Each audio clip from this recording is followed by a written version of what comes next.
Nah, halo guys. Di sini ada aku Jen dan ada teman aku. Halo, nama saya Reva.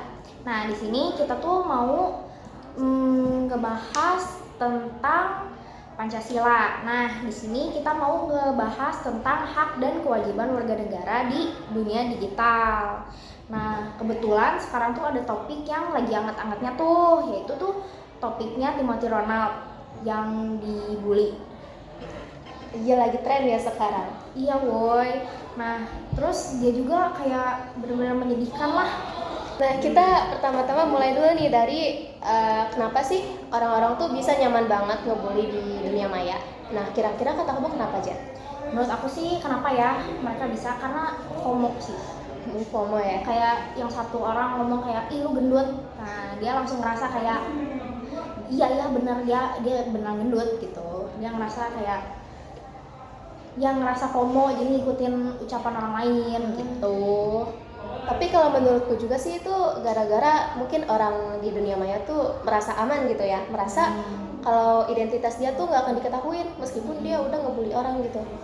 Ya walaupun begitu juga, ini kasus bukan cuma tentang perikemanusiaan aja dan bukan tentang gosip yang ada di internet ya.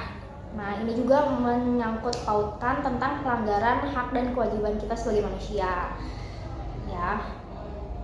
Nah ayo kita bahas lebih dalam ya. Kita bahas dari contoh nyatanya dulu sekarang. Contoh nyatanya tuh sekarang tentang Timothy Lee kan ya. Nah, kira-kira tuh kenapa ya dia dibully? Nah awal mulanya tuh dia tuh kan dibully gara-gara dia, menurut aku dia orangnya yang baik, yang kelihatannya ya baik aja gitu, kayak anak-anak baik pada umumnya aja, nggak yang nakal, nggak ada yang orang yang bakal ngomongin orang lain atau gimana. Cuman karena orang lain melihat kayak itu rada aneh bagi mereka, jadinya mereka ngebully gitu. Jadi mereka tuh ngabain sifat dia yang baik dan cuma fokus sama yang di luarnya aja gitu. Iya betul.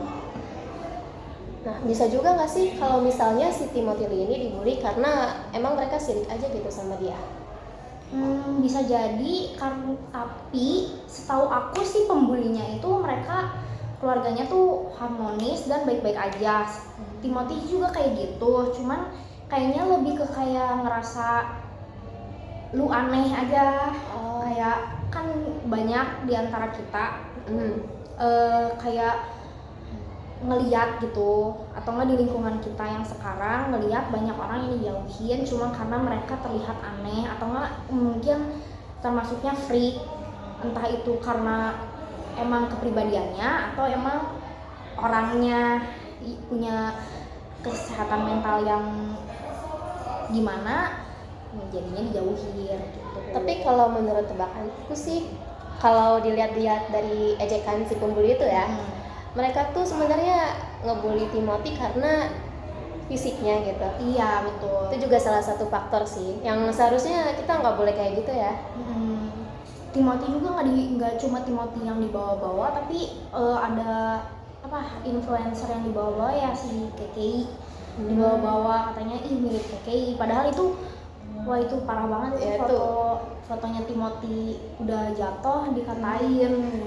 Nggak boleh sih ya gitu ya. Iya, benar-benar itu. Nah kalau misalnya dihubungin nih sama nilai-nilai Pancasila, kira-kira yang mana ya?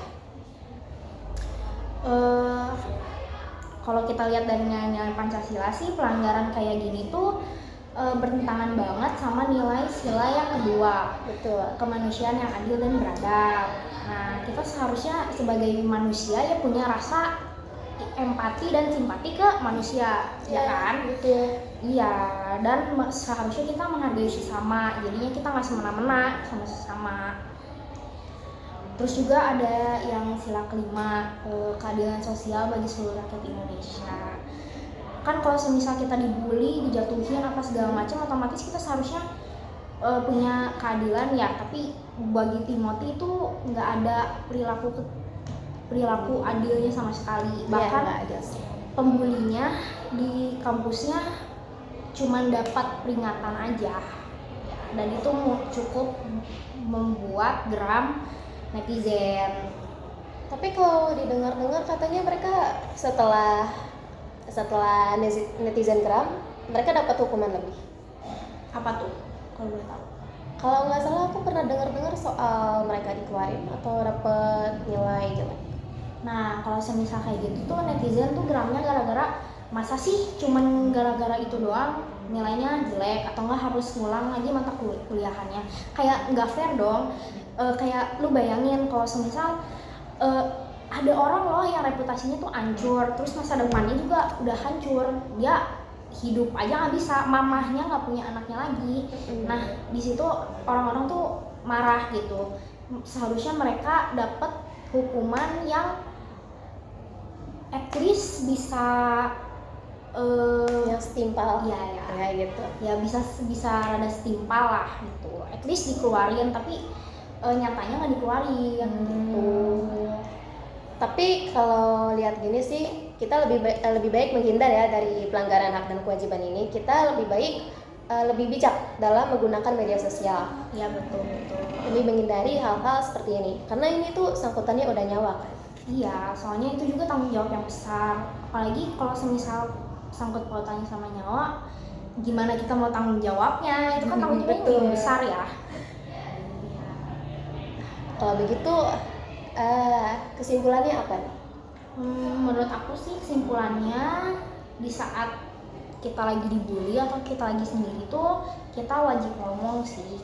Karena kita punya hak buat berbicara gitu. Kalau buat kamu? Kalau buat aku sih di dunia digital sekarang tuh kita harus lebih bijak-bijak lagi ya dalam menggunakan media sosial. Kita nggak boleh sembarangan ngebully gitu, karena orang yang dibully juga mungkin biasa aja atau mungkin bisa kayak terpuruk banget kayak Timah. Hati-hati berbicara. Ya betul. Nah kalau begitu kita sudahi saja podcast kali ini. Saya Reva. Saya Jen. Kami pamit. Makasih. Makasih.